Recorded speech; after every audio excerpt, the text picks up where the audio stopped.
What's up, everybody? Welcome back to the channel. Today I'm going through the entirety of the Board Game Geek Top 100 and tier ranking the entire list, because apparently I have a lot of time on my hands and I have a bit of a death wish because there are a lot of games on this list that are loved by many people, and they're not all A's and S's. I'm going to tell you this right now. Just by looking at this list, I can tell there's a lot of games on here that I really don't like. So, as always, take this as just my opinion. It's my gut feelings on a game.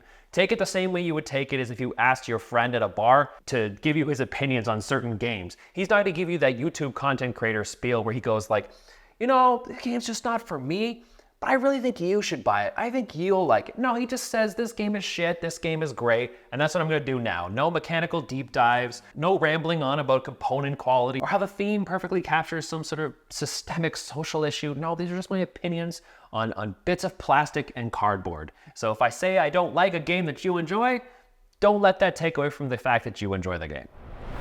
Okay, we're starting off really good here. This is when I'm going to lose like half my viewership, but it is what it is. So first off, we have Kingdom Death Monster. So in Kingdom Death Monster, you play with friends in a messed up like fantasy world, fighting big baddies, crafting weapons, and trying to control and grow a settlement to ensure survival for future generations. I hate this game. I hate it so much. And I think one of the reasons I hate it is because I cannot fathom why people love it so much.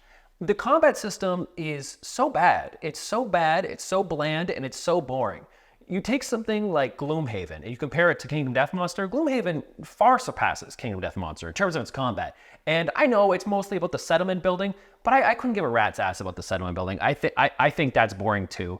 This is a game that I was really intrigued by because the aesthetics of it were really, I don't know, they kind of reminded me of Berserk. And I thought, oh, this is going to be really interesting. You know, monsters with lots of the penises and boobs on them. Wow, fascinating. It's an F.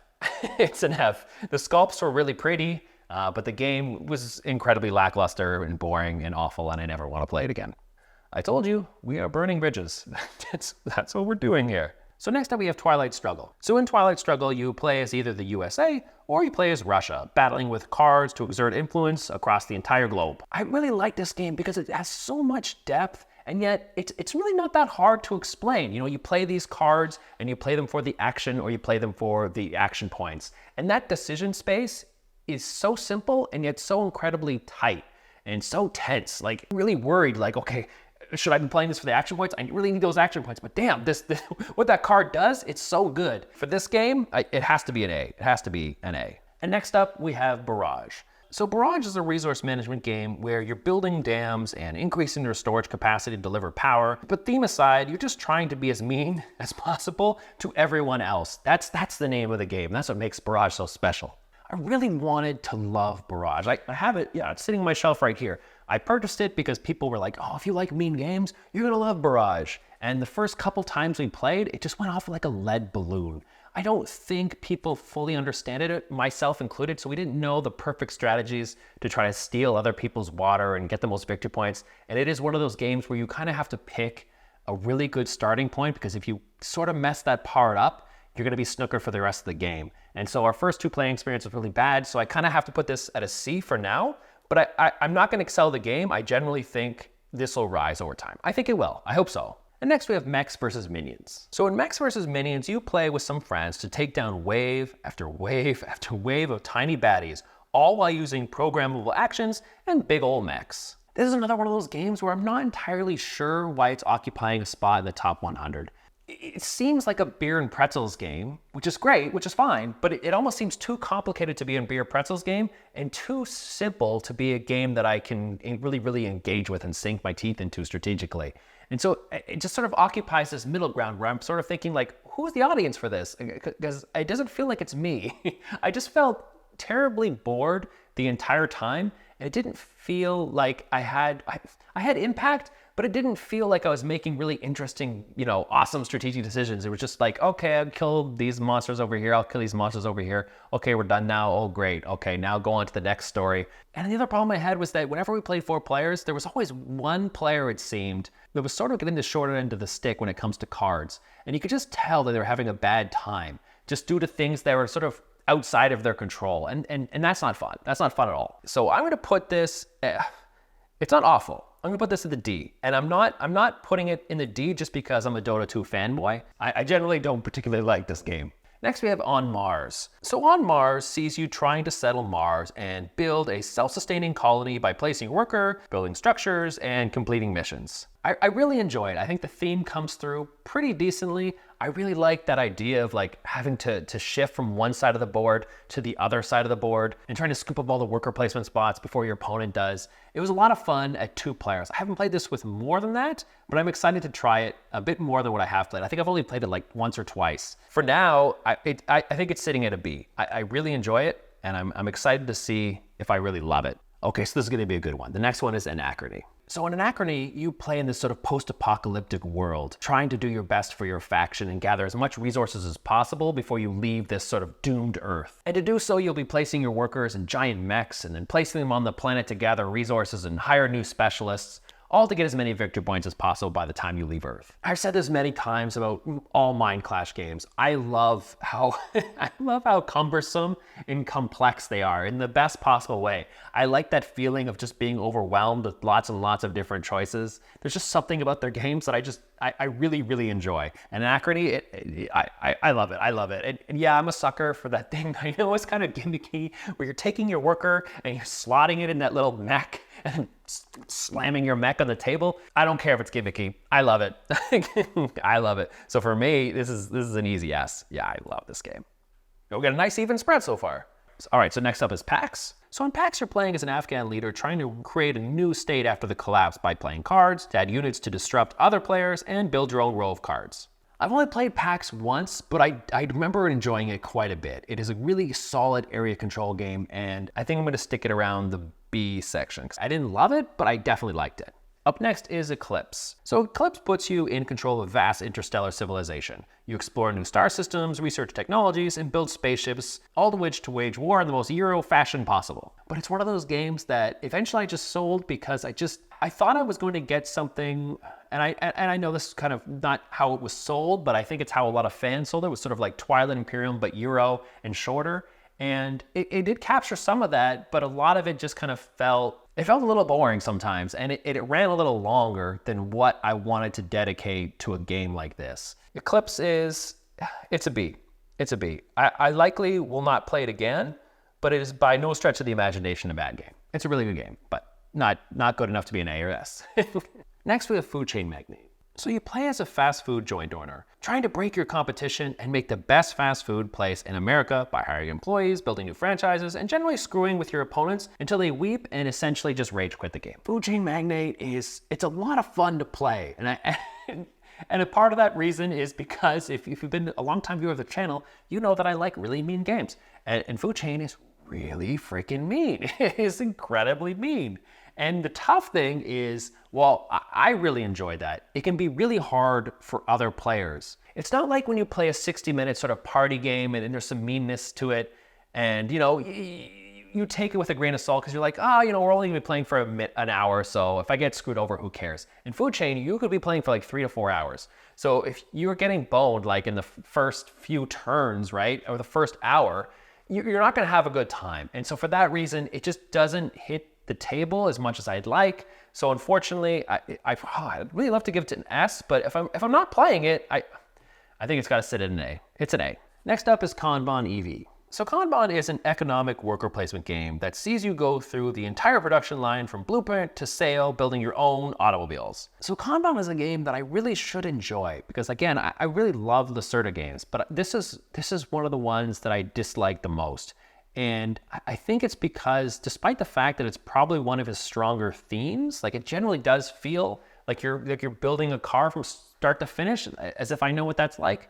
But when you play a Lacerda game, everything starts to feel a little procedural. You're kind of like, I'm doing this action now. Okay, you're doing action A. Okay, don't forget to do step 1, then step 2, step 3, step 4. Okay, you've completed those steps. Okay, you're done action A. For Kanban, it really did feel like that. Like it was much easier to see, and it wasn't hidden, unfortunately, behind the theme, which I would have liked. And there's a lot more advanced planning required in this game, I feel, than a lot of his other games. And while generally I can enjoy that, here it just kind of felt a little annoying. I'm not a big fan of Kanban, but again, I'm a huge Lacerda fan, so shit. Okay, I'm gonna give it a D. I'm gonna give it a D. Next is Decrypto. So in Decrypto, you try and get your team to guess the sequence of numbers you've drawn by using clever clues that hopefully relate to the words that are in front of you. Man, I'm looking at this game right now and I'm thinking to myself, why'd I even bother putting code names in my top 100? Like, Decrypto is a significantly better game because you're actually engaged on your opponent's turn. You're paying, actually, you know what? That's the funnest part. The funnest part is trying to like sit with your teammates, you know, looking at all these words that you've compiled and be like, okay, what's the correlation between all these like wacky words and trying to figure that out. It's a hell of a lot of fun. And I think this is probably like the best party game that has ever been made. If you don't own a copy of Decrypto, you should. It's super cheap. It's under 30 bucks. Go buy it. It's awesome. It's definitely, for me, in terms of a party game, easy S rank. Easy S rank party game. So next up is Brass Lancashire. So in Brass, you play cards and you build trains. It's Brass. You know how to play Brass. For me, I just love Birmingham so much more than I love this one. But there's a significant amount of people that just love this one over Birmingham. But for me, Birmingham, just like, it feels like there's a lot more that I can do, and it just engages me a lot better than this one does. This one, of course, it's not a bad game. Because Birmingham exists, I give this a D. Otherwise, I would give it a C. Oh no, another sacred cow. Okay, up next is Crokinole. So in this game, you're a mighty warrior charging into battle, and I don't know, it's Crokinole. You freaking flick shit, that's the game. I know this game is loved by a lot of people, and I kind of get why it's loved by a lot of people, but I don't like dexterity games. You know, they just flicking things around always feel so freaking silly to me. That's why I kind of like when these dexterity games sort of lean into the silliness. You know, something like Dungeon Fighter that's just balls to the wall insane. Whereas this, I'm just bored. I don't want to flick little discs. I don't like this game. Sorry if you do like it. Also, it's really expensive. You know, you have to get like a custom made wooden board, and it's bulky and they're big, and you have to put them, find some place to put them. And I'm annoyed just thinking about it. So I'm going to give, I won't give it an F. Because if you like dexterity games, you're going to like the game. So I'll give it no, I'm giving an F. Sorry, I'm giving an F. I don't like it. Thank you for subscribing. Of course, I'm sure you've now unsubscribed. It is what it is. All right, back to the good stuff. Up next is Castles of Burgundy. So in Castles of Burgundy, you place dice to gain tiles to add to your kingdom or something. It doesn't matter. There's no theme. It's a freaking felt game, people. You know what it is. You just get a bunch of points. This is such a good dice placement game. It's one of those games where looks can be deceiving. You know, you look at this game, you're like, wow, that's really freaking hideous. That is an ugly, ugly game. And it looks really boring. And then you sit down to play with like a close friend, because 2 players is best, and you just have a lot of fun and you feel engaged your entire time. You know, you're like so tensed up when you see that person sort of like building, and you think like, oh, he's gonna get that tile that I really want, and you freak out and you're like, oh no, don't get that tile. To me, it's really engaging and it's a lot of fun, a lot more than a lot of his other games, because I'm actually not a big Feld fan. But Castles of Burgundy I really love. I give this a solid A. I don't think it's S tier, but it's definitely A. Easy A.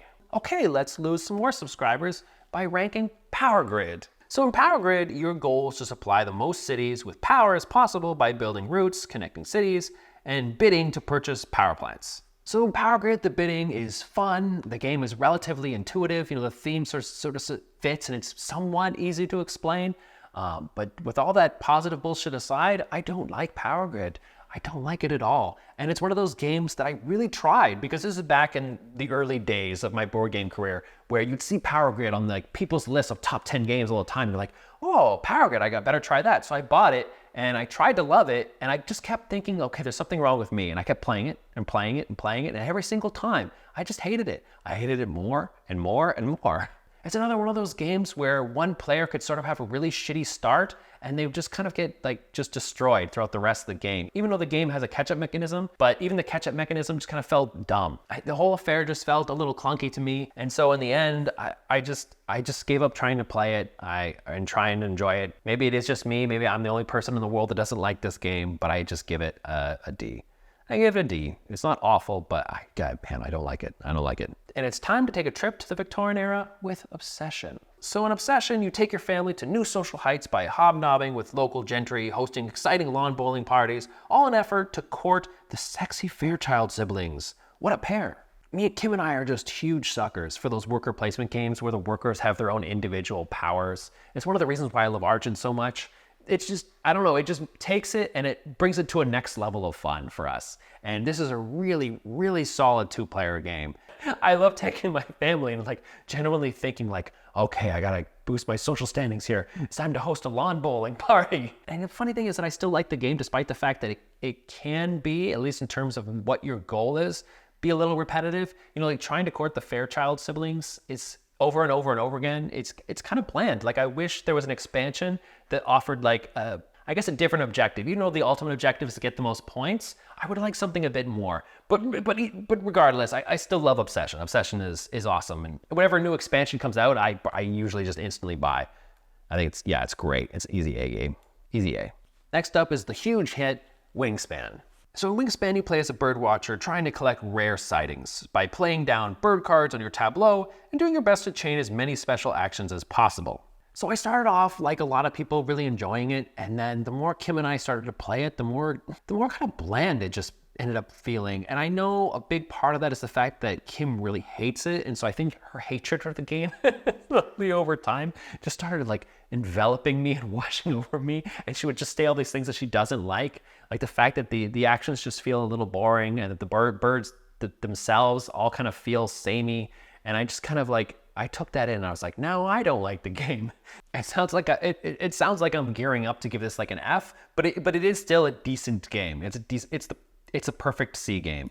It's fairly bland. It appeals to everybody, and unfortunately, in trying to appeal to everybody, it doesn't appeal to me. So next we have Scythe. So in Scythe, you're placing down your worker, trying to maximize actions efficiently to control new lands, harvest resources, complete quests, and build cool as shit mechs. It's a really solid game, and I like that it's sort of like this deceptive war game. It starts off, you're looking at the board and you see area control of a sort, just that you're putting dudes on the map, and you think, oh, this is a war game. And then over time you realize, oh no, this is about like maximizing efficiency and using cool mechs. And for that, I've always loved it for that reason. Yeah, so Scythe for me, I think, is it an S? You know, I don't play it that much anymore, but I still really enjoy it. And if somebody came over and they really wanted to play it, I certainly wouldn't say no.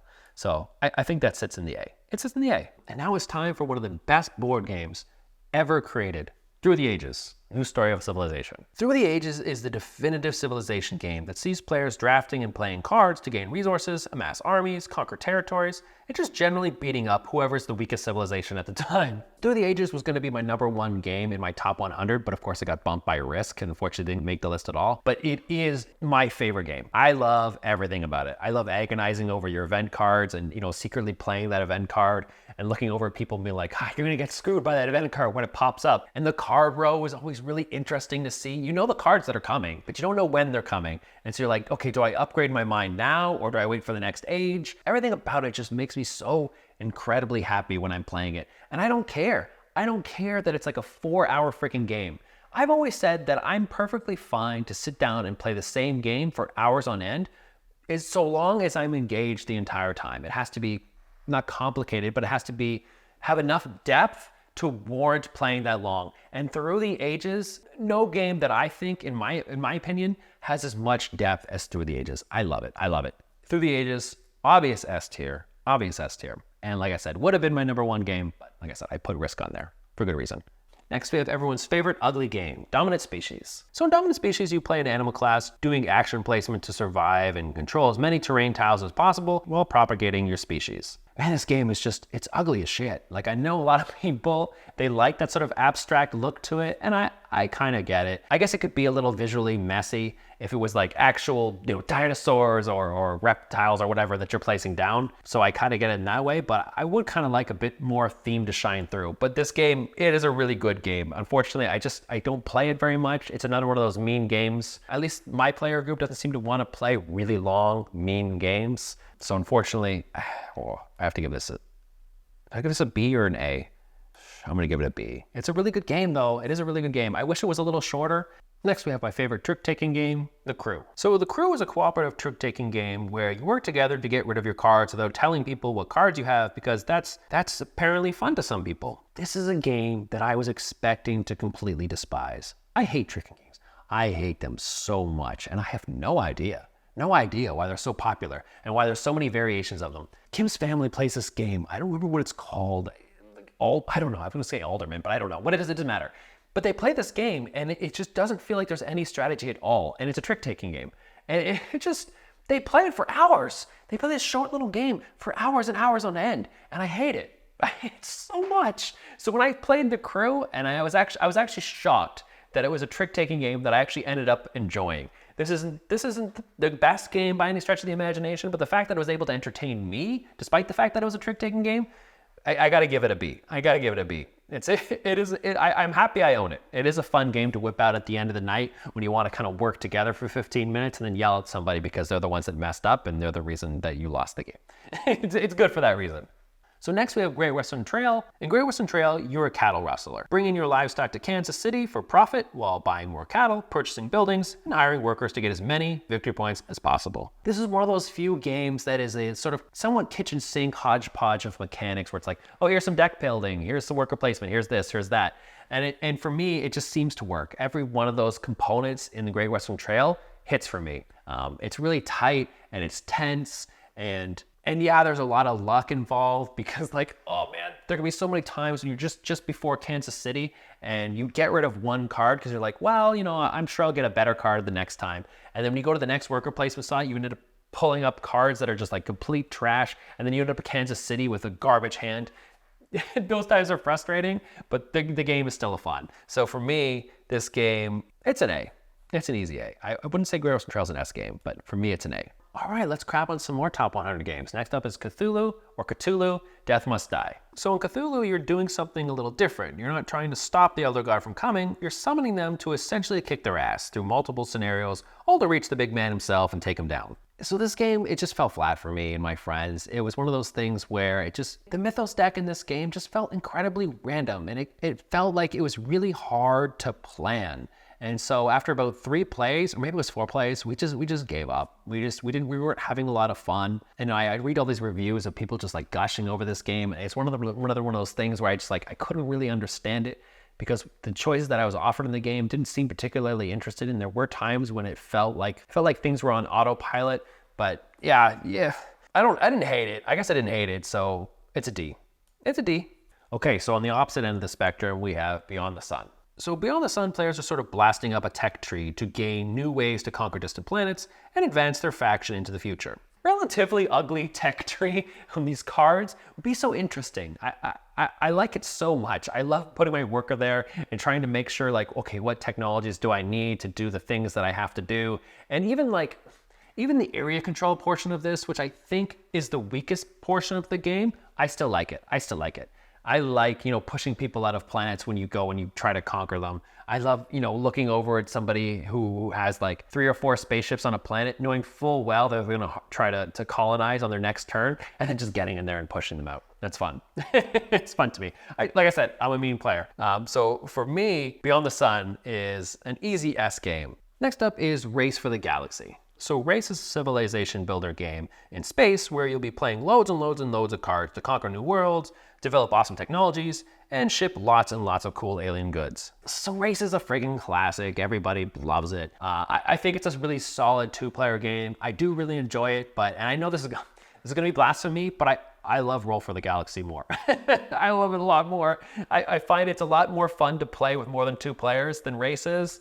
And I love those shaky cups. But those like bright plastic cups, those sippy cups almost, just shaking them up and watching the dice come up. But Race for the Galaxy is still really good. And like I said, it's a classic for a reason. For me, it's a B game. So next up is Clank. I have here Clank Legacy, but I think there's like 2 or 3 Clanks on this list, but they're all more or less the same. So I'm just gonna put them all under Clank Legacy. So Clank sees you as a treasure hunter trying your best to navigate around an alien or monster infested ship or cave, depending on your version, and trying to get as many treasures as possible before the big baddie kills you. It's a classic push your luck game. So Clank is it's a lot of fun. It's one of the best, I think, push your luck games because it has this weird tonal shift where at the start, everybody's like, oh, yay, we're going through this dungeon or whatever, collecting treasures, and everybody's having fun. And like, oh, you got that card's so cool. And then as the big baddie gets closer to entering the fray, and the tension starts just ramping up, and everybody's just ignoring everybody and just trying to focus on what they're doing, trying to make sure that they get what they need before they leave, and they're like agonizing over whether or not they should leave, or whether or not they have enough treasures, because some of the treasures are hidden on other people's boards. And you're like, you're secretly crossing or maybe not even secretly, you're just like openly rooting for the bad guy when he pulls out other people's cubes to kill them. I love that shift. It's really cool. And for me, all the Clanks. Actually, the one I'm ranking right now, I actually haven't played. I played all the other ones, but I'm sure it's amazing too. For me, Clank it's an easy A. So next up, we have Stonemeyer's classic worker placement game, Viticulture. So Viticulture is a worker placement game where you'll be gathering coins, harvesting grapes, and making and aging lots of wine to fulfill contracts, all to be the best vineyard in town. Viticulture is just a really solid, family-friendly worker placement game. I sort of look at this as the definitive introduction to worker placement. I find it very charming. I find it very relaxed, primarily because like, yeah, you can take the spots that other people need, but because you have that sort of larger worker that you can bring in, you don't feel as tense as what other worker placement games might provide you. And for this one, I'm okay with that. I'm okay with that. I like that sort of laid back feeling you get. It's not a game that I crave, but it's certainly a game that I'm more than happy to bust out when I get new players to the hobby, because it is really solid, and especially with the Tuscany expansion. The Tuscany expansion, people always make these lists of like, what are the essential expansions? Tuscany is easily one of the best expansions you can get for a board game. It's something that you were like, why isn't this in the base game? It's awesome. Next up, we have Sleeping Gods. So in Sleeping Gods, you work together with your crewmates to explore a sort of weird world and try to survive while visiting exotic islands, meeting new characters, and seeking out totems. Lots and lots and lots of totems. So much time to set up and take down, and I did not like the playing experience at all. I should say this now, you're probably going to hear it multiple times throughout this video. I don't like campaign games. I'm not interested in playing the same game with like slight variations over and over and over again, and like advancing through some story when the stories are always like ham-fisted and bad, in my opinion. Okay, remember when I was talking about Through the Ages and I said I'm okay with a game taking so long because I'm engaged the entire time, you know, it's super strategic. Sleeping Gods takes a long time to play a session, and I'm not that engaged. It is pretty simple for the time requirement that it's asking of me. And for that, I really don't like Sleeping Gods. And again, it's not a game that I hate, so I won't give it an F, but yeah, I definitely don't like it. So it's a D. It's an easy D for me.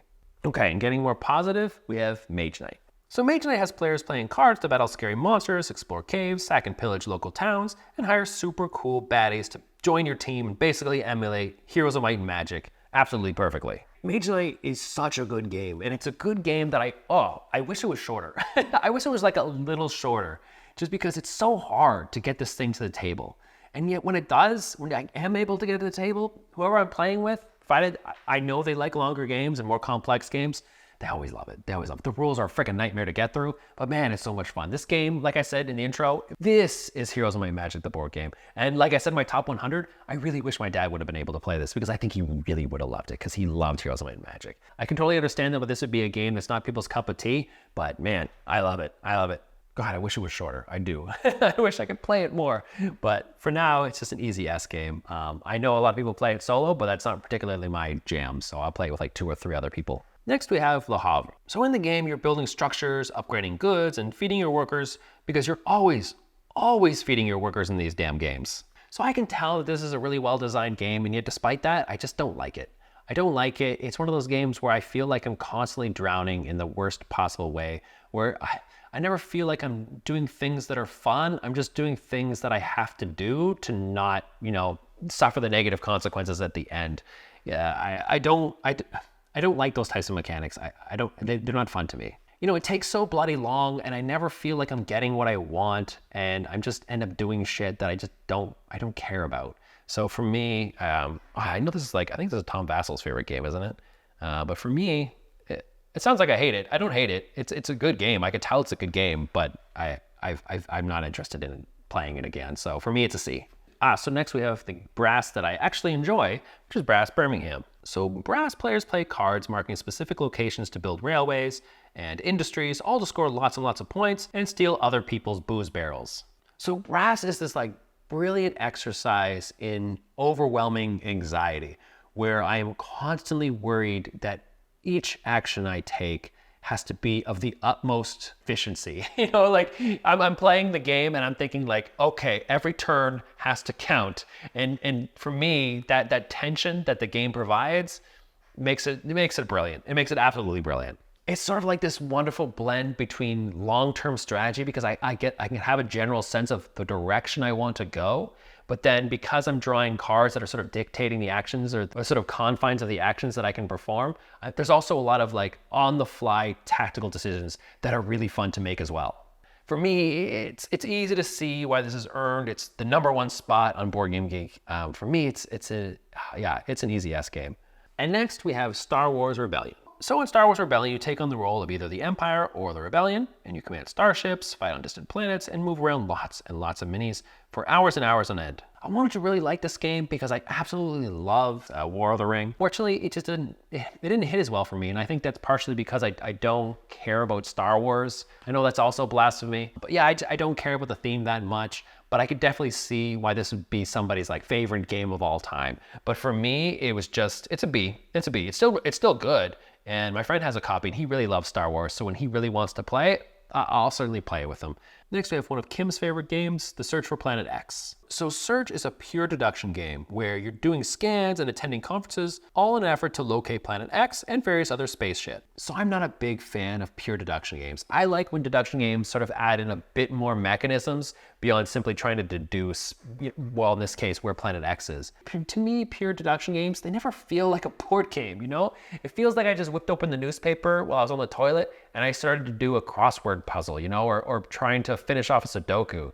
Like it's a fun exercise, but it's never something, it's not something I love to do. Like a lot of times I'll find Planet X and I just don't care. I don't care. Like the game ends and I'm like, oh, here's some points that I got. Yeah, I found a bunch of meteorites. That's awesome. And I'm not engaged. I don't particularly love it. I don't hate it. So I guess this is a solid D candidate. So up next we have Lacerda's The Gallerist, which is my favorite Lacerda game. So The Gallerist is a worker placement game that sees you running a gallery, all in an effort to discover and promote new artists, sell works of art, hire new staff, and probably engage in money laundering because that's what modern art is. I don't know what running an art gallery is like, but I think it's like this board game. I'm just gonna go ahead and say I'm an expert at running galleries now. I really do feel like this is one of, at least in my opinion, one of his more thematic games that really hits the spot for me. I really enjoy the decisions. I like placing my worker and then sort of, you know, getting kicked out and possibly getting to do the secondary action and putting out my little employees. The game's a lot of fun, and I've said this a few times in other videos, I'm a big fan of, I don't know what else to call it, almost like a semi-cooperative nature where, yeah, you're in competition with everybody else, but there are ways in which it's sort of like Terra Mystica, you know, where you can benefit from other people, what other people are doing, and you sort of work with other people. In this particular instance, it's when you discover a new artist and you're promoting an artist, you're sort of incentivized to work with somebody else so that both of you are increasing the value of this artist, and I like that. It's really fun. It makes for a much more strategically engaging game. For me, Gallerist, I think, yeah, it's an A. It's an A. All right, are you ready to hate me? Because up next is Too Many Bones. So in Too Many Bones, you play with your friends and you go on an adventure to face off against baddies by chucking dice. So Too Many Bones was probably, I played the first edition, and it was probably the worst rulebook I have ever read. And this is coming from somebody who does technical writing for a living. It was awful experience. It was really hard to understand parts of the game. And when I did understand it and I did start playing it, I did not like the game. I do not like this game. I do not like this game one bit. There's so many keywords in this game and various rules overhead that the game felt like a goddamn chore. You know, I wasn't having fun. I just felt bogged down by all these like little intricate rules. It just felt like this overproduced nightmare where everything took a long time to set up. The game it went off like a lead balloon. I do not like, no, I do not like it. I hate it. I hate Too Many Bones. So it is an F. Up next, we have my favorite Uwe Rosenberg game, Caverna. So in Caverna, you lead your little dwarf family to prosperity by placing workers to dig for gems, harvest your crops, take care of your livestock, and of course, breed. I don't know, there's just something about this game. Maybe it's my obsession with Stardew Valley, but like the game just feels wholesome. I just love the idea of like running this farm and doing a little cave diving for gems and, you know, raising a family. I like it. I like this game a lot. I always feel engaged in this game, and it's not as punishing as Agricola. Like I said, I find the whole experience, and I mean this in a nice way, I find it very quaint. So for me, Caverna is an easy B. Yeah, I really like this game. Oh good, back-to-back UE games. So next up we have Fields of Arle. So in Fields, you're a humble farmer harvesting crops, taking care of livestock, upgrading your tools, all in an effort to build and manage the most quaint and charming farm in all of Germany. Caverna is probably one of the only UE games I like. I like Patchwork, but I'm not a big fan of him. And this one just, I didn't enjoy it as much as I liked Caverna, which is a shame because this is a pretty solid, this is a 2-player game. And that's typically what I play Caverna at. I find in a lot of these sort of like sandboxy games, I have a tendency to play very similar to the last time I played. If the last time I played won me the game and I got a lot of victory points. And I understand that can sort of be my fault that I play like that sometimes. And yeah, there's some variants that can pop up, but in Fields, the variants, it wasn't enough. And I just sort of end up streamlining to certain strategies more so than others. And again, maybe that's my fault, but this is my list. So, you know, I played twice. No, was it 3 times? I don't know. I played 2 or 3 times. I did not enjoy it. I gave it a D. I gave it a shot. So next up, we have the Voyages of Marco Polo. So in Marco Polo, you place lots and lots of dice and you travel around China to gather resources, fulfill contracts, build trading posts, and kill lots and lots of camels along the way. So Marco Polo is one of those amazing asymmetric games where you get your sort of player power, and it's one of those times where you're looking at other people and you're thinking like, your player power is more powerful than mine. Mine sucks compared to yours. And they're thinking the same thing about yours. And that tells you, at least in my opinion, the mark of a really good asymmetric game when everything feels like vastly different, that it's just fundamentally completely changes the way you play the game.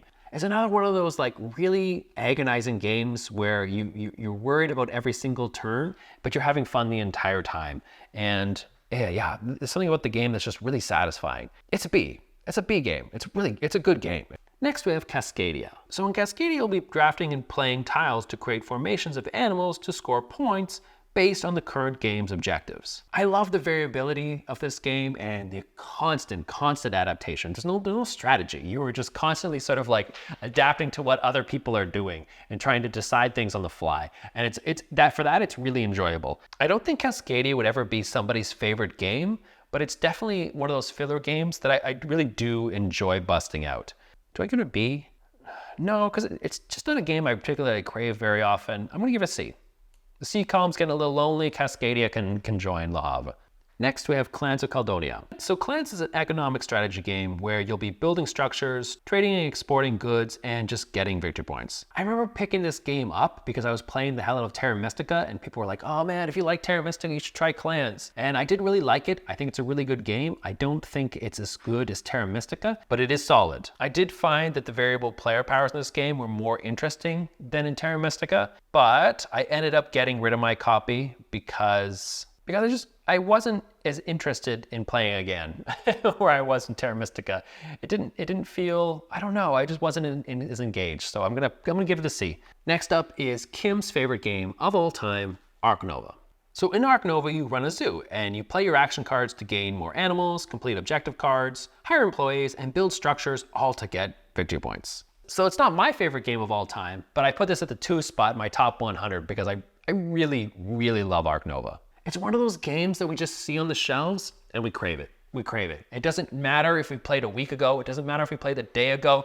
It is, you can't see it right now, but it's actually set up on my table in front of me because after I'm done recording this video, I'm gonna run upstairs and I'm gonna demand that Kim play with me. It's so engaging and there's so much variance between games. Like it's a game that I never, ever feel like I'm doing the same thing over and over again. And somehow they managed to make it so that the animals, yes, it's a little abstract here, but the animals, when you draft them, it kind of feels like their real life counterparts, you know, like the mechanics that they perform. Like when you get, I think it's the crocodile and has the snapping ability, you know, so you can take more cards from the deck, like it's snapping it.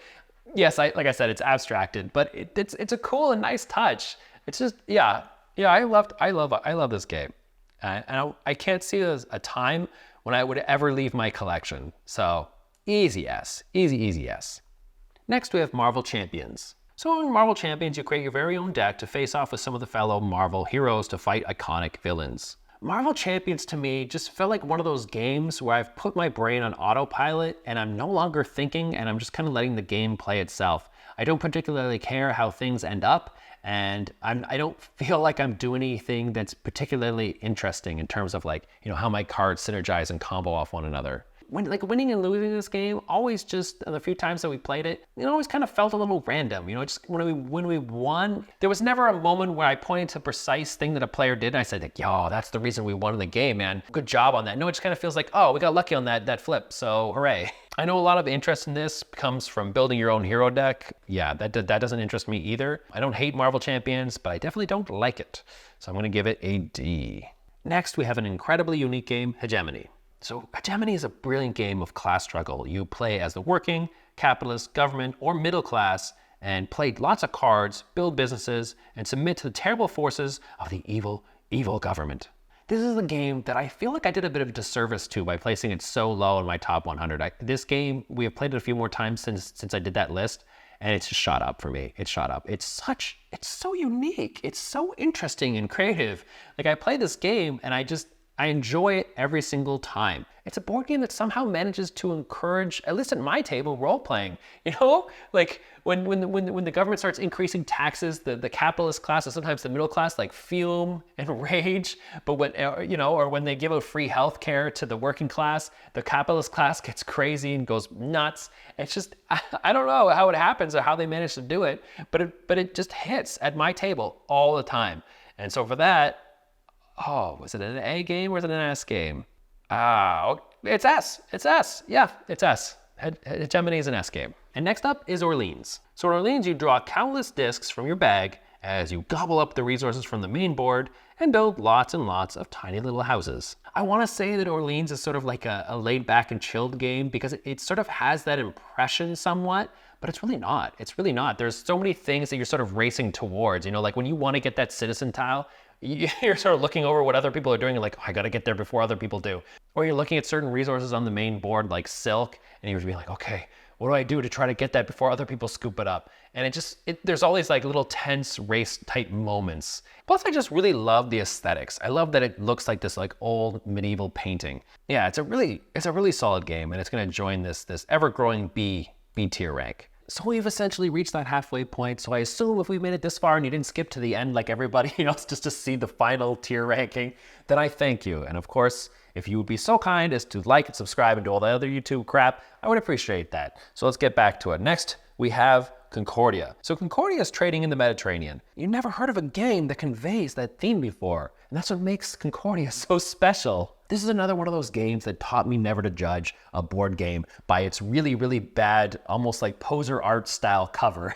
Because when I saw it, my friend set this thing up, I was like, this is gonna be boring as hell. This is gonna suck. And when we played it, it was super easy to understand. There was enough complexity there that I could really sink my teeth into the strategy. And I had a blast. I had a blast gobbling up all those cards and putting my little trading posts everywhere. I think one of the reasons I like it so much is because it really does facilitate that almost semi-cooperative nature that you see in some competitive board games, where it's like, yeah, you could go off on your own and sort of start building the trading houses, you know, in some remote area of Europe, but you're better off building where other players are because then you can reap the rewards when they go and they harvest that particular section. And that's a more enjoyable experience because it incentivizes me to pay really close attention to what everybody else is doing. And to me, that's sort of what makes board gaming fun. You know, sometimes it's okay to sit down and look at your own stuff and not worry about anything else. And then other times, you know, I kind of want to engage with the people around me, and Concordia provides that perfectly. Concordia for me is, yeah, it's an easy yes. I don't even have to debate that. So the next up, we have Quacks of Quedlinburg. So in Quacks, you play as, of course, a fake doctor, making your own special medicinal stew by drawing tiles from a bag and hopefully not busting, and getting as many points as possible, and of course utilizing the powers that those tiles provide. So Quacks is an interesting one because it started off really strong. I played this game, I think maybe 10 or 12 times, and I really enjoyed it. But over time, I just started disliking it more and more to the point where if somebody suggested it, I would just flat out say no, because I just don't like this game anymore.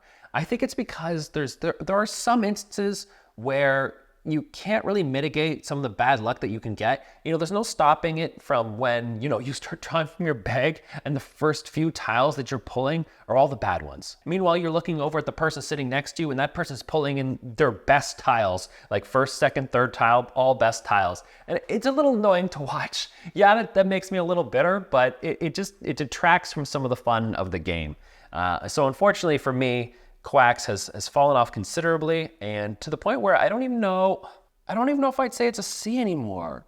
I think it's a D game for me. I think I generally dislike playing the game. And now a game that I really enjoy playing, unlike Quacks, Nemesis. So Nemesis sees players banding together to make it back to Earth, all while defending against hordes and hordes of evil aliens, and maybe even some evil players. So Nemesis is sort of a rare gem for me because I don't particularly like traitor games, but this one I really, really enjoy. I think it's because the traitor element sort of evolves organically, or at least it feels like it does. Everybody has their objectives, and you're going about this map doing your thing, and then at some point the shit hits the fan when the aliens show up, and I think that sort of mimics what you see in real life, you know? It's like, these aliens have arrived, okay, I don't want to cooperate with people anymore, I just want to do my own thing, and then get the hell out of here. And that's sort of Nemesis for me. And yeah, there are instances when, you know, you could be playing Nemesis, and somebody could die like really, really soon. But when we do that, we usually just stop playing the game anyway and just say we lost. As it stands right now, for me, it's also an easy yes. And I only have the base game. Let me know in the comments if I should be picking up, you know, the new Nemesis. I don't know even what it's called. Is it Lockdown or something? Whatever one's on Kickstarter right now. I don't even know if I should buy that because I feel like I'm getting everything I need just from Nemesis, the original game. So let me know. And then up next, we have the abstract strategy game Azul. So like I said, Azul is an abstract strategy game where on your turn, you'll draft a tile from the supply and then try to fit it onto your board for points, getting bonus points for various patterns that you can create. So Azul's sitting upstairs right now in my collection, and honestly, I don't know if I'll sell it, but at the same time, I'm not entirely sure I'll ever play it again. It's at the point now, and I don't know if this is because I played it too much, but I'm just kind of bored. I'm bored of it. I don't know if I want to play it anymore. It's starting to feel like every game I play of it is a little samey. Like, you know, I have trouble differentiating between this time that I played it and, like, you know, the time I played it a month ago.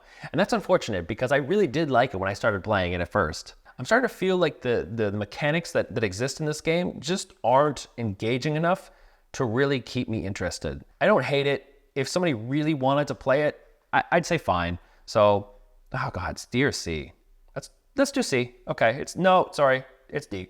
it's D. I'm just thinking about it now, and if somebody walking in, busted in my house and was like, let's play some Azul, I would call the cops, and I would kick them out.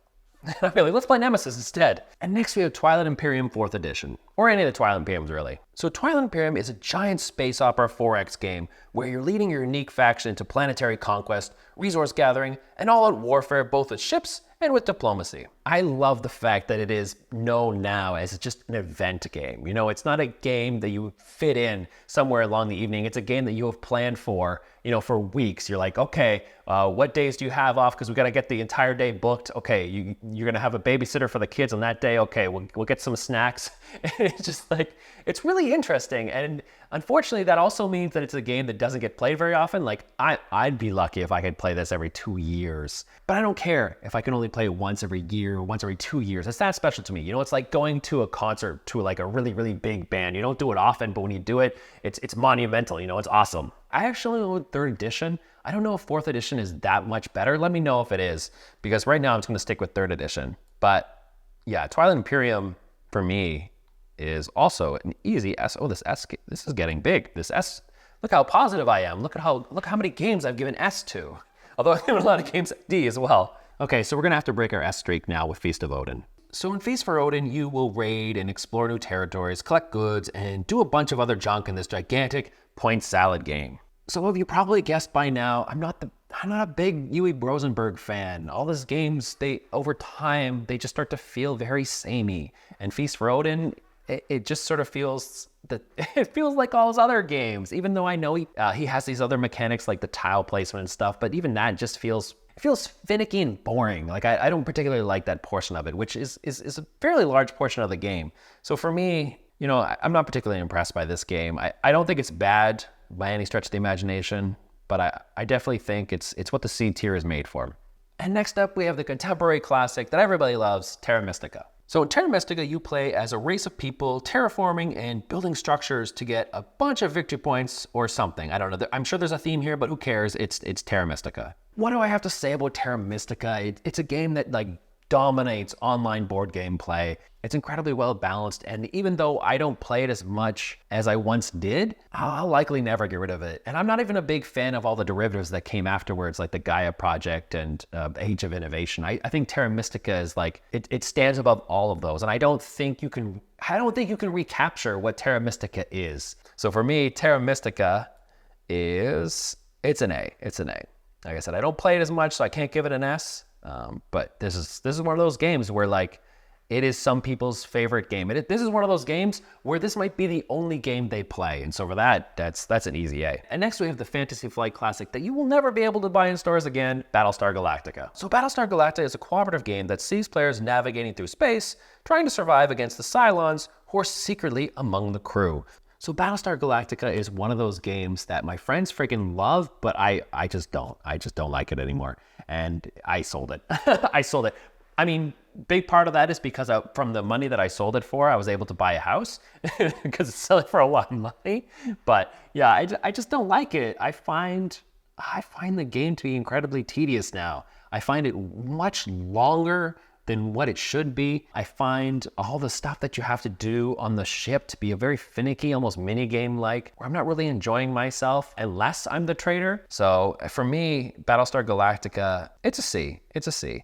It is unlikely that I'll ever play it again, but I have such fond memories of it that I can't give it below a C. And next we have what can only be described as Lord of the Rings in the box, War of the Ring. So War of the Ring is of course the definitive Lord of the Rings game. One player plays the Shadow, while the other player plays as the Free People, and you all have your own objectives, and you're doing a bit of area control on the map and trying to deliver the ring to Mordor, and just having a blast, and writing what essentially amounts to your own story. This is one of those games that I think I would describe as a masterpiece. I don't think there's a lot of games that I would do that for, but this is one of them. Yeah, I wish it was a little shorter. I wish it was a lot easier to teach, but man, I can't think of another board game that really captures the sort of epicness and grand sweeping narrative of a movie than this game. You know, it really does feel like you're sort of crafting your own story as you play. And that's an incredible feat for a board game to accomplish. And so for that, just for that alone, it is an easy S. An easy S. Now my S is huge now. It's huge. And next we have the absolute classic El Grande. So in the game, you'll select your action card and trying to gain the majority in contested areas to win the game. It's an area control game through and through. There's something to be said about a game that is like a particular mechanic distilled. You know what I mean? Like it's not trying to throw a bunch of crap at you. Like here's this mechanic, like contemporary board game design these days. It's like, here's this mechanic, and all this crap just being tossed at you. For this game, it really does feel like it's, you know, primarily area control. The difficulty is that I actually don't really like area control that much. So for me, it's kind of a C. It's a C game. I'm not a big fan of the mechanic. I sort of like when it's intermingled with other mechanics. But if somebody who really likes area control games, this would be a no-brainer. This would be a no-brainer for sure. Up next, we have Underwater Cities. So in Underwater Cities, you build an underwater metropolis by placing your workers and playing cards that hopefully match the color of the spot you've placed your worker for maximum benefits. For whatever reason, I decided to borrow my friend's copy and just play it exclusively with Kim, and we had a blast. We started loving the hell out of this game. I think I've mentioned before where I'm a big fan of when a game is able to deliver so much complexity and depth to what essentially amounts to very simple decision making, you know, sort of like Concordia. With this game, you know, deciding how you want to play those action cards or whether or not it's worth it to play an action card without actually matching the particular color you're putting your worker on, that's an interesting decision. And it's almost like beautifully agonizing. And I love that about Underwater Cities. So for me, Underwater Cities is an A, an easy A. Next up, we have the big old campaign game, Gloomhaven. So Gloomhaven sees players as a group of adventurers going through a persistent campaign of slaying monsters, completing quests, all while getting as powerful as possible to gain new spells and new abilities. We usually have so much time between sessions that I have a tendency, because my memory is complete shit, I just kind of forget what the heck we were doing before. So the story means absolutely nothing to me. You know what? When I read a book, for example, it's usually just done in like a few sittings and then that's it, because I won't remember if I read like, you know, 2 pages of a book one month and then the next 2 pages the next month. I just won't remember it. But I still recognize it as a really good game, so I give it an A, primarily for that combat system. I was really blown away. You know, after coming from a lot of other campaign-style games, like checking out Kingdom Death Monster and seeing how bloody terrible that system is, I was impressed. I was really impressed with Gloomhaven's combat system. It's really well done. And so for that, it is an easy A. Next up, we have Innis. So Innis is a dudes on a map game, but with Celtic style. I would say in terms of dudes on a map game, this is certainly the more subtle and a bit more interesting than something like Cyclades, Cyclades or Kemet, but for that reason, I'm not as engaged. I kind of like how silly both of those games are and how many times you draft those giant monsters. So for me, Innis is kind of it's a C. The card drafting is really well done and it's pretty engaging on most turns, but after a play, I have no interest in going back. It was a really interesting game for the couple times I played, and I don't have interest in playing it again. And next up, we have Dune Imperium. So Dune is a worker placement game where you're trying to get the houses of Dune in your favor as you battle your opponents, get resources, and build an awesome deck. Guys, I did it. I finally won Dune. I think I mentioned this in my top 100 that it's a game that I absolutely love, but for whatever freaking reason, I could not win. I could not win. We've played this maybe a dozen times, I'm not sure, but it just feels like I never win, but I finally did. And now it's an S. Now it's an S game. No, I would say it's an A game. It's an A game. I really enjoy it. I think it's a brilliantly made game, and I love playing it. I'm happy that I finally won, but there's nothing really to know more about this game except that I won. That's all you need to know. It's Dune. You know about Dune. And next up, we have another campaign game, Oathsworn. So Oathsworn is the typical fantasy game where you run around killing baddies, engaging in a persistent story, getting your guy more powerful. You know the drill. So unlike Gloomhaven, Oathsworn didn't feel particularly interesting to me. There wasn't that mechanic that sort of jumped out at me and said, look at me, I'm amazing. For me, the combat felt a little dry. I never really felt particularly engaged. Every encounter kind of felt samey. We gave this a solid shot. This is a game a friend of mine invested a lot of money into. So we're like, okay, let's give this a try. And it just didn't hit. It didn't hit the table. And after a while, it sort of petered out and we just stopped requesting it. It's not a bad game by any stretch of the imagination. So I think I'd give it a C. And next up, another campaign game, Gloomhaven, Jaws of the Lion. So I debated whether or not I should even include this in the list because, it is Gloomhaven, but I think it's different enough to warrant its own inclusion. I did like that it felt like it was a little shorter. It felt a little more streamlined. It was easier to get onto the table. Like I said, like every campaign game, at some point I just lose interest. So for me, this is an easy B. But I do think Jaws of the Lion would be a pretty good game if you were thinking about dipping your toes into the campaign style games. And next we have Grand Austria Hotel. So in Grand Austria, you invite new guests to your hotel and feed them delicious snacks as you place dice as your workers to build new rooms to your hotel, get resources, get new employees, and fulfill game objectives. For whatever reason, Kim and I really like two-player games that aren't exclusively made for two players. We have a tendency to generally avoid exclusively two-player games. I don't know why that is, but Grand Austria is a good example of an absolute brilliant two-player game. It's just such an incredibly almost relaxing game. There's not a lot of moments where I'm very stressed out or I feel like, I'm getting overwhelmed by choices. And, sometimes I like that.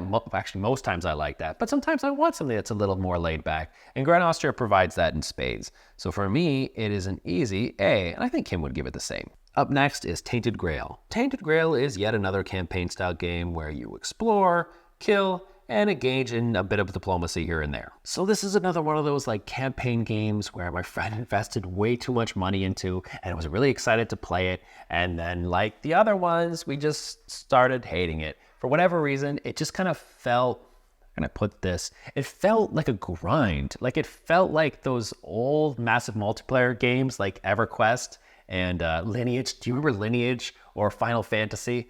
They were just so boring. You started off so slowly and it just didn't feel fun, but you wanted to keep investing because you knew at some point it was going to get better. But yeah, we ended up quitting before it ever got better. So I can't say much more about it than that. So for us, it's a D. Tainted Grail is a D. Up next, we have Seven Wonders Duel. So in Seven Wonders, you engage in the best two-player card drafting game around and build up your civilization by building new structures, large armies, and of course, huge and amazing wonders. So this, of course, is, in my opinion, the best Seven Wonders game on the market. It's such a cool game, and I really love the way that they've managed to make interesting card drafting experience for only two players. That little pyramid thing that you draft from, it seems silly, but when you're playing it, it just makes perfect sense. And you ask yourself, why isn't this in more games? It's a really well done game, and it is one that Kim and I like to pull out now and then.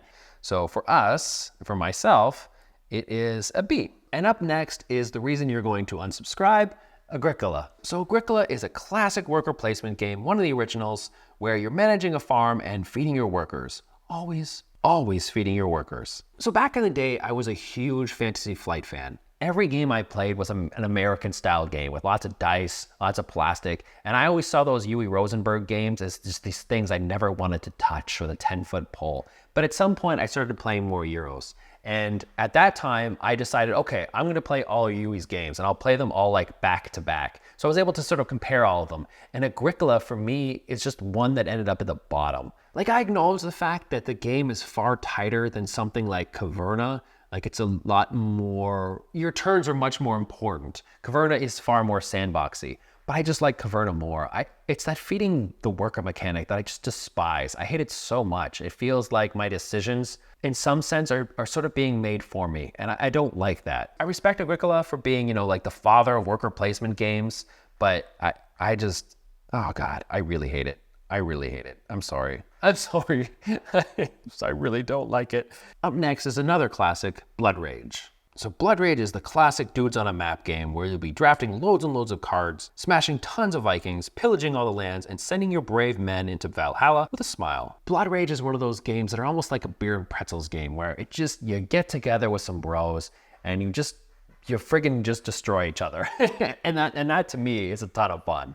I really enjoyed this game, and it's one of those games where I don't really feel like it's shown its age. I think there's a lot of games that specifically Eric Lang has made afterwards that I'm just not as impressed with as I am for Blood Rage. And I don't think any of those newer games replace this game for me. This game for me is an easy A. Easy A. And up next is the unfortunately dead card game Android Netrunner. So Android Netrunner is an asymmetrical card game set in a cyberpunk dystopia where you'll be trying to hack the mega corporation by going on runs or defending as the corporation and thwarting the hackers' attacks. Sadly, like a lot of people, I've abandoned this game. I have a few expansions. It was really interesting when I first started playing it, but I sort of got bored of it.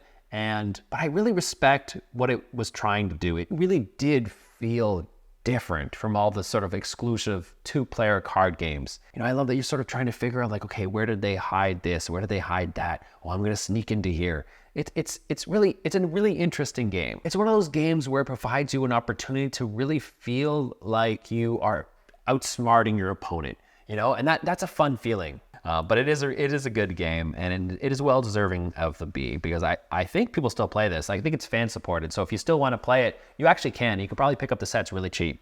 So next up is a game that I won't even try to pronounce because I'll just look like a fool. So I'll just say its subtitle, which is City of Gods. So in the game, you use your worker dice to manage the workforce, resources, develop new technologies, climb the steps of the temples, and build houses for the people, all in an effort to raise the pyramid of the sun. This, to me, is just another resource conversion game that I find bland and boring and completely and utterly unmemorable. I did not feel like I was engaging with anybody at the table. I just sort of had my head down doing my own thing. And what I was doing didn't feel engaging or interesting in any way, shape, or form. And I probably never smiled a single time when I was playing this game. So for that, it is an easy D. If you can't make me laugh, you better engage me. Up next is a game that actually did engage me quite thoroughly, Lost Ruins of Arnak. So Lost Ruins sees players exploring ancient ruins to gather resources, gain equipment and allies, fight monsters, and research their exciting findings. This is one of those games that I feel actually truly captured that feeling of exploration that I think a lot of other board games attempt to capture. There's just something so interesting about putting your worker down and not being 100% sure what was going to pop up, Like, you do the little exploration thing, and then you reveal what resources you're going to be able to harvest, and then also you reveal what monster you're going to be able to fight. And I find that a lot of fun. And I said this in my top 100. I'm a huge fan of that tonal shift that happens in this game, where people go from just laughing and having a good time and be like, oh, I'm going to fight this monster. Oh no, I'm going to die. Oh, I want that card. To basically just zoned in. You're doing your absolute best to make sure you maximize the amount of victory points you get at the very end of the game. I enjoy that. It's a lot of fun to me. And just for that alone, Lost Ruins of Arnak it's an S. It's an S. I love the expansion. I love both expansions that I've bought. I hope more expansions just keep coming out because this game always hits. I take it to the table, always hits. And next up, we have 7 Wonders. So in 7 Wonders, you lead your civilization to victory by drafting cards to construct new buildings for points, amass big armies, and beat on people beside you. And of course, build amazing wonders, all in about 20 minutes. This is one of those games that I'll probably never get rid of. It is one of those games that I can trust to provide a good time when I go to a social gathering with a lot of people and they want me to bring like one game. It is one of those games that I probably won't bring out. No, I will never bring out for my friends that are more, I don't know what to call it, like gaming inclined. Individuals who are giant geeks like myself and want to play more board games. I'm not going to play 7 Wonders for them. But for those social situations, 7 Wonders is absolutely perfect. And so that's why I think I would give it a C. It's just, it seems like I would rate it higher, but 7 Wonders is never something I crave. It serves its purpose in my collection. And next up is the OG Board Game Geek #1 game, Puerto Rico. In Puerto Rico, you're a governor on an island trying to get victory points by constructing buildings and shipping goods back to Europe. Puerto Rico was the #1 game on Board Game Geek for so many years, to the point where I don't think anybody thought it could be dethroned. And for really good reason. You know, for what it was doing, that lead and follow mechanic, it was a lot of fun. The unfortunate problem I think now is it's not a game that I want to play again, because I think there's so many other games that do a lot of the things that Puerto Rico does. It's just one of those games that I think has lost its shine over the years. But, you know, I still got to give it a C. I'll probably never play it again, but, you know, respect is due. Next is Terraforming Mars. So in Terraforming Mars, you are a corporation doing your best to make Mars inhabitable by building cities, erecting forests and oceans, all while playing tons and tons of cards for maximum synergizing goodness. So of course, this is like a contemporary classic that unfortunately I don't get played as much as I once did.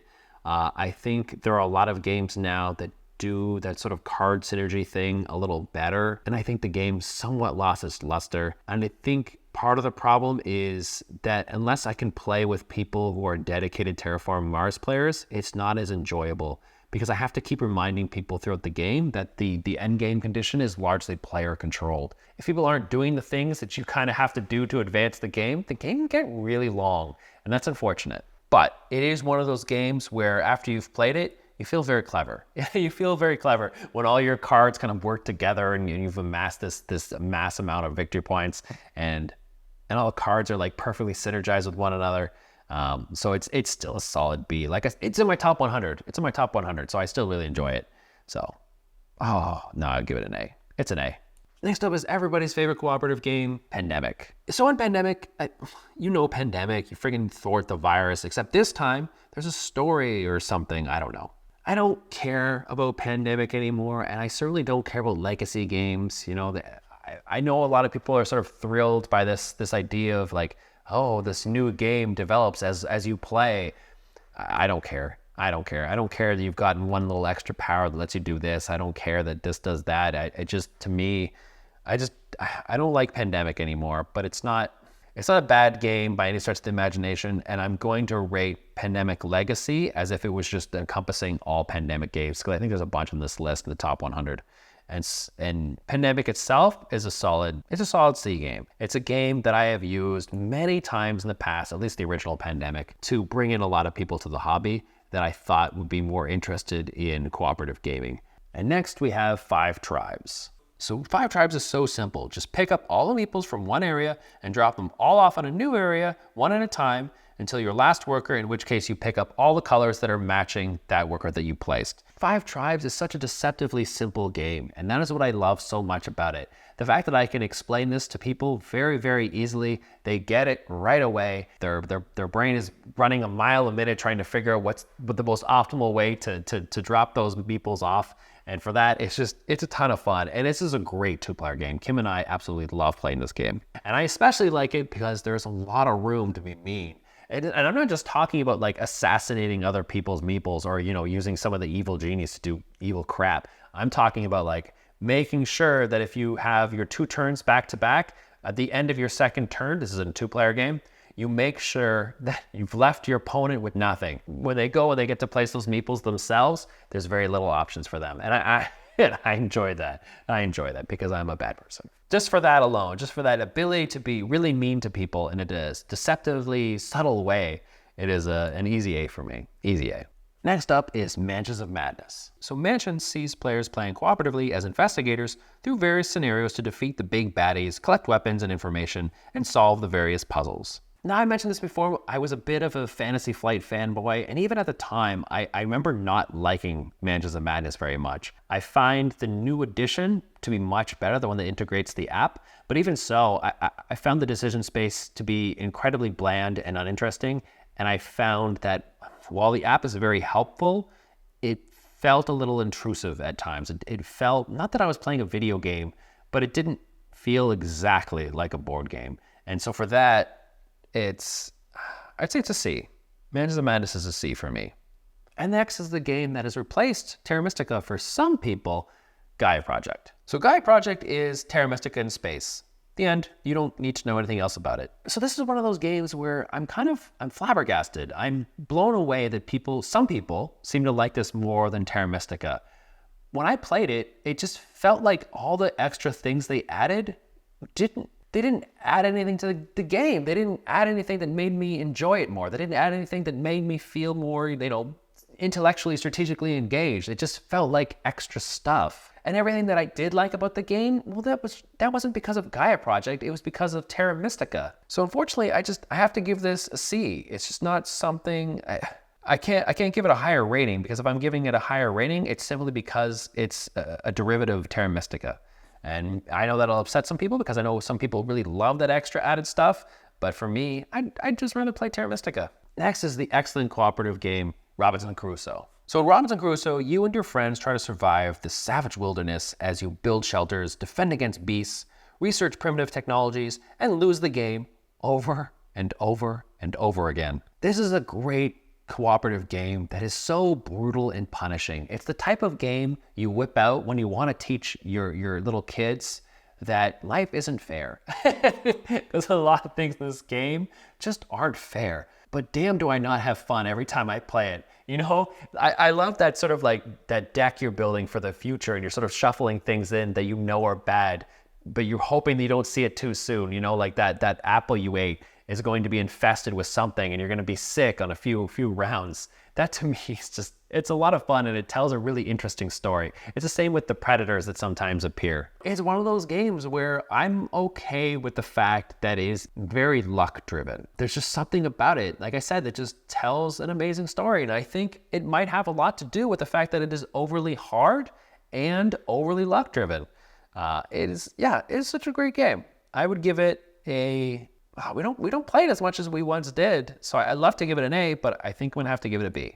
Very good game, good game. So next up we have a game that I most certainly will not pronounce correctly, Maracaibo. So in the game, you're trying to increase your influence by sailing around the Caribbean and performing actions in cities to deliver goods and even go on little quests and stuff. It just felt like I was just continually gathering victory points and nothing else. And I know that sounds hypocritical coming from somebody that enjoys Castles of Burgundy, because that's, in essence, that is what it is. But it just felt off in this game. Like, it felt like the facade of a theme and the facade of a game, beyond just like getting victory points, just fell down immediately. And I was left something that was very bland, very uninteresting, and something that I would never want to play ever again. And it doesn't help that it felt like I was just solving a really boring puzzle, and there was no interaction whatsoever. To me, this is a pretty easy F game. I've only played it a couple times, but I will never visit it again to see whether or not I missed something. I do not like it. Next up is another Lovecraftian game, Arkham Horror, the card game. So in Arkham Horror, you play as a group of investigators trying to solve various mysteries, defeat the ancient baddies, and draw tons and tons of cards. This is another one of those games that I really wanted to enjoy. I liked the idea of this sort of like episodic adventure game where you're trying to solve these mysteries and engage with the baddies, and all done with a deck of cards. But there was just something about it that just didn't resonate well with my friends and I, and we were kind of bored, and we didn't like how finicky things sometimes felt. Where you had to keep track of all this different stuff. So the game just, sadly, we gave it a few tries and we just never wanted to revisit it again. I think it's one of those games that does really well with more and more expansions, but there's only so much money that I wanted to invest in something that I was barely enjoying in the first place. I'm really shitting on it, but I'm going to give it a C because it's still a decent game. It's still a decent game that I probably never play again though. All right, next up, we're going to upset some people and actually surprise a few others. Next up is Architects of the West Kingdom. So in Architects, you construct landmarks and get resources and hire apprentices, all to get victory points for some reason. I'm not sure why. Just get more and more victory points and be bored the entire time. I remember my buddy being really hyped for this game and really wanting me to play because he knew I liked Paladins so much. And I just remember being so incredibly disappointed. Like, yeah, I know that all of his games are pretty much just like, not sandboxy, but they're point salad games. But this one just felt more so like that. And I wasn't interested in whatever I was doing. Like, I just felt like I was fiddling with a bunch of different mechanisms, and I never really gave a shit what those mechanisms did or what happened on my turn. There was no tension, there was no memorable moments. It was just optimization for optimization's sake. And that optimization, sometimes that can be enjoyable, but here I didn't even feel it was particularly clever. Like, I didn't feel like I just did something interesting. It just felt, I did not like my experience. Maybe if I gave it a few more plays, it would like rise to a C. But as it is right now, it's an F game. I won't play it again. Next up is everybody's cute, cuddly game, Everdale. So in Everdale, you play loads of cards to build your charming little town of anthropomorphic animals and cute little dwellings for them to live in, all while collecting cute little resources. So this is one of Kim and I's favorite tableau builders. There's just something about it that just feels so incredibly charming. Like a slice of life anime. It's one of those things that you watch just to feel almost wholesome, Like, even though there are moments where there is some tension, even despite that, it's just one of those games where I walk away with like a silly little grin on my face. Even though I know mechanically, there's not a ton of depth to it. There really isn't. It's not a particularly complex game. It's not one where you pull off these sort of synergistic combos that make you feel brilliant. But every time I'm done playing, it sounds weird to explain this in regards to a board game, but I get the warm and fuzzies. It gives me the warm and fuzzies. And for that, and no, it's not just because of the anthropomorphic animals, okay? I'm not a furry. I give it an A. I give it an A. So next up, we have Root. So in Root, you battle for supremacy in the wilderness as one of the unique factions, beating down your rivals, all while chasing your own unique goals to win the game. I really wanted to be one of those like rabid fanboys for this game. People, for whatever reason, people obsess over this game, and it becomes one of those like lifestyle games where they just play continually. I kind of understand why, but I just found myself not really caring how, each individual faction works with each other faction. I didn't have the time or the energy to dedicate to this game, which I think it kind of needs for it to be enjoyable. But I really do hope that I meet some people that really like Root, and then I get to experience their joy and then maybe experience it for myself. But for now, it's a B. It's a B game. Next up is Aeon's End. So in Aeon's End, you play together with friends, building your deck to defend Gravehold from the Nameless and the swarms and swarms of minions. Like I've said this a few times before, we don't play a lot of cooperative games in my house, and this one in particular just felt really bland. I was not interested in anything I was doing or anything anybody else was doing. It didn't feel like there was any sort of interesting combos that you get to pull off. There was no moments where you felt like you did something amazing and you look around all smugly and be like, look what I have done. I'm carrying this team on my back. No, I just kind of felt like, I don't know, like you were just like a cog in the machine, sort of trudging along doing your thing. And there was a few times I remember where the Nemesis had a bunch of turns in a row, and it felt unfair. It felt unfair and really irritating. But I get it, sometimes the deck just messes you up, and that's sort of the name of the game. But yeah, I hate it. I hate this game. I don't like it. I never want to play it again. So it's a F. It's an F for me. Next up, we have the game with so much blue. I don't know why there's so much blue in this game. It's Lisboa. So in Lisboa, you're reconstructing the city by doing your best to manage influence, construction licenses, store permits, church power, and worker costs. But yeah, this one just fell flat. It sort of fell flat the same way Kanban did. It didn't really feel like there was some player interaction, but it didn't feel particularly meaningful. And I didn't really feel like I was accomplishing much on my turns.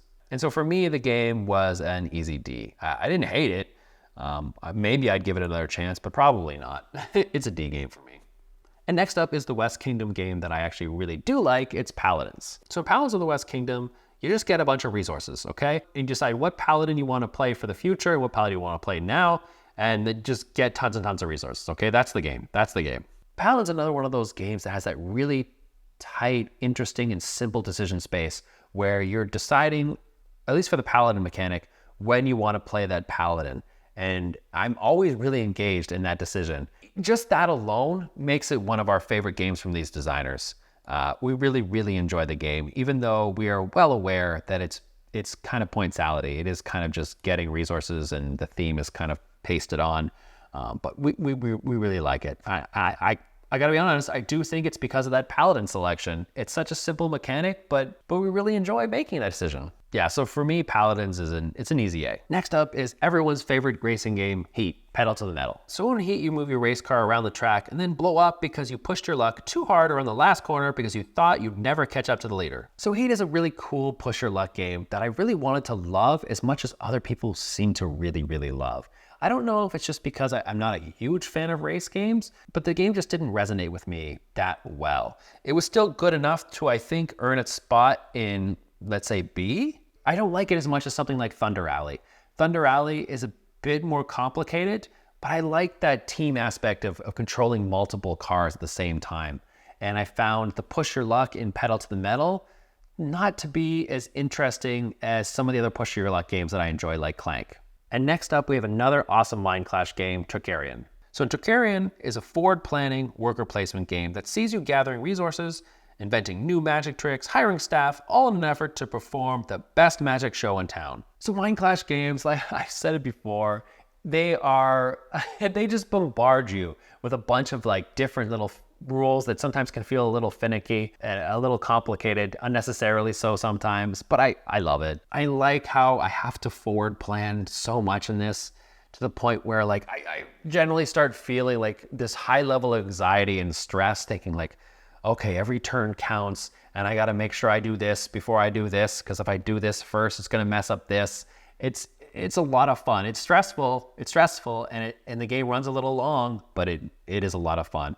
And unfortunately, actually, it's not a game I get to play very often because, well, I guess we'll have to ask them why. But my friends don't like it. My friends don't like this game, but I like this game, so I make them play it. So I give it an A. I wish I could play it more, but sadly, it is what it is. You can't force people to like the games that you like. Next up is Spirit Island. So in Spirit Island, you're playing as an island spirit doing your best to work together with friends to beat back the invading humans who want to conquer your lands. Spirit Island is one of the very few cooperative games that actually feels like you're actually cooperating with people. You know, you're working together with other players at the table instead of just kind of doing your own thing. And I think that's primarily because the spirits are so incredibly varied and their powers that they have are so, in a good way, very complex. And I think that complexity adds to your feeling of usefulness at the table. Sadly, even though it does feel like we're working together, that's a great thing. My friends don't typically enjoy cooperative games, so we don't play it as much as I'd like. So I'm gonna have to give this a solid, well, I have to give it an A, regardless of whether or not we play it that often. Coming up next is Tzolk'in. So in the game, you either place or retrieve your workers on this big spinning wheel of resources. You thought that big spinning wheel was just a gimmick. Admit it, you did. I know I did. I looked at it and I was like, that's the silliest shit I've ever seen. That game's probably garbage. But eventually I got around to playing it, and it's not a gimmick. It is really good, and it totally impacts the game. There's something so satisfying and interesting having a decision space that's relatively limited. Like, do you put your workers on or do you take your workers back? And having to plan so far in advance, because like you might not get those resources that you put the workers down on that wheel in the first place for another like 4, maybe 5 rounds. And that's a lot of fun. Yeah, so the game has definitely stood the test of time. And maybe I'm biased because my gears are painted all pretty like, but it's definitely, I think, an A game. And up next is Star Wars Imperial Assault. So Imperial Assault is a sort of pseudo-miniature game where you're moving your plastic men around, completing missions, and killing your opponent's plastic dudes, all while making really cool pew-pew sounds. This is a really important piece of information to note. I am a bit of a miniature game snob, so when I see board games sort of like emulating miniature games, I become incredibly judgmental. But I do think this game pulled it off pretty well. I think the way the characters move in this game and the combat system is very streamlined and easy to understand. So my hope is that a lot of people might use this as a stepping stone. So they might play this game and then maybe go on to play Star Wars Shatterpoint. Now that would be awesome. But like I said, I'm a bit of a snob, and I did feel like this game lacked the depth of most miniature games I play. And I kind of felt like the Dungeon Master when I played on the Imperial side. just because it felt like I was sort of holding back my true power to facilitate them having a good time. But regardless, it's a C game. It's a C game. And finally, Lords of Waterdeep. Lords of Waterdeep is a worker placement game that sees you as a lord trying to control Waterdeep by recruiting heroes and going on quests, all to increase your influence. I know that this is probably the introductory worker placement game, but man, and don't get me wrong, I loved this game when I first started playing it. There was a solid like 2, 3, maybe even 4 years where I would have rated this as like an S or an A game. But over the years, I don't want to play it anymore. It just became really boring. It became really boring. Maybe that's not the game's fault. Maybe that's just the fault of time. Every game started feeling the same. You know, every turn felt fairly obvious and somewhat scripted. I'm certainly happy that it introduced a lot of people to worker placement and maybe even board games. I'll bet you this is a lot of people's gateway game. But for me, as it stands right now, I think it deserves a C spot. It's a C spot. And we are done. I hope you got something entertaining out of this video because it took a lot of time to make and it is incredibly long. I mean, this is almost the length of a movie at this point. But I really enjoy making tier list videos. I find them almost cathartic. They're a hell of a lot of fun to make. So definitely let me know if there's anything else that I should be tier ranking. Thank you so much for watching. I'll see you in the next one. Peace.